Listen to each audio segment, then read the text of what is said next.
বৌদি আমি লাগাবো। না না, আমি কিছুতেই লাগাতে দেব না। আরে অসুবিধা কোথায় আর সমস্যা কোথায়? কোথায় অসুবিধা কোথায় সমস্যা সেটা আমি বুঝবো, তোমাকে বুঝতে হবে না। বৌদি বৃথায় রাগ করছো, ব্যাপার তো সামান্য, বুঝতেই পারবে না। সামান্যই হোক আর অসামান্যই হোক, হবে না মানে হবে না। আরে দরকার হয় টাকা পয়সা দেব।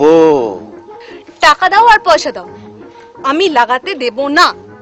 আরে এত চিৎকার করছে কেন? আরে লাগবে তো সামান্য, বুঝতেই পারবেন না। বুঝতে পারি আর না পারি, লাগাতে দেব না মানে দেব না। বৌদি কত আশা করে এসেছিলাম, নিরাশ করে দিলে। তোমরা তো আলছাল, কত বড় বড় নেতা মাফিয়া, এমনকি আমার বড় এসেছিল, তাকেও লাগাতে দিইনি। হ্যাঁ, দাদাকে লাগাতে দাওনি? কেন দাওনি বৌদি? দাদার গন্ডগোলটা কি? মুখ পোড়া আমার বাড়ির দেওয়ালে মদের বিজ্ঞাপন লাগাবে বলে তৈরি ছিল, তাই আমি লাগাতে দিইনি। আরে আমরা মদের বিজ্ঞাপন দেব না, আমরা লালিপপ কোম্পানির হাতুড়ি মার্কা জাঙ্গিয়ার বিজ্ঞাপন দেব। জাঙ্গিয়ার বিজ্ঞাপন দাও আর ইয়ের বিজ্ঞাপন দাও, লাগানো হবে না, আসতে পারো।